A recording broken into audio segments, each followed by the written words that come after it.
যে জনাব হাসান আরিফ, তার সাথে আমার পরিচয় গত 29 বছর ধরে। তাকে আইন অঙ্গনে আমরা পেয়েছি একজন অভিভাবকের মতো। সবচাইতে জটিল যে মামলাগুলো নিয়ে আমাদের মনে হতো যে এত জটিল বিষয়ে সমাধান কিভাবে হবে, আমরা যখন তার কাছে গিয়েছি, তিনি যখন এটার সমাধান বলেছেন, তখন আমাদের মনে হতো যে এর চেয়ে সহজ কোনো মামলা বোধহয় বাংলাদেশে আর নাই। আইন অঙ্গনে তার যে অভাব আমরা চিরদিন অনুভব করব।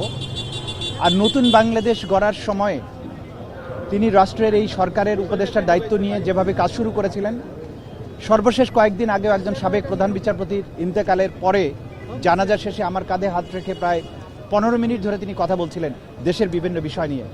এই দেশটাকে গড়া এবং এই নতুন বাংলাদেশে নতুন প্রেক্ষাপটে বাংলাদেশটাকে যে উচ্চতায় নিয়ে যাওয়া দরকার, যে চ্যালেঞ্জেসগুলো আছে সেগুলো অসম্ভব পরিষ্কার ছিল তার সামনে।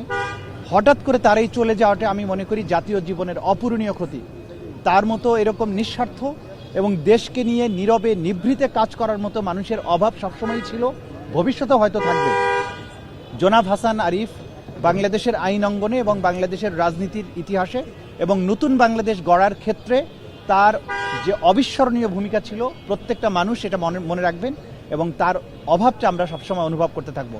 আমরা দোয়া করি আল্লাহ তাআলা তার এই দেশের প্রতি তার সেবার জন্য, বিচার ব্যবস্থার প্রতি তার সেবার জন্য আল্লাহ তাআলা তাকে যাতে ক্ষমা করেন এবং জান্নাত নসিব করেন।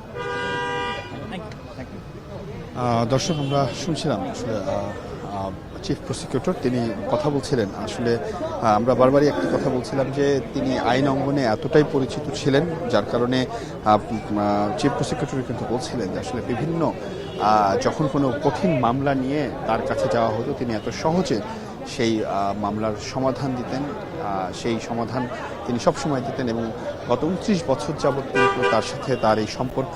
এবং তিনি বলছিলেন যে আইন অঙ্গনে যে বড় একটি ক্ষতি হয়ে গেল তার মৃত্যুতে, সেটা কিন্তু এই আইন অঙ্গনে এই ক্ষতি পুষিয়ে উঠতে কিছুটা সময় লাগবে এবং এটি অপূরণীয় একটি ক্ষতি।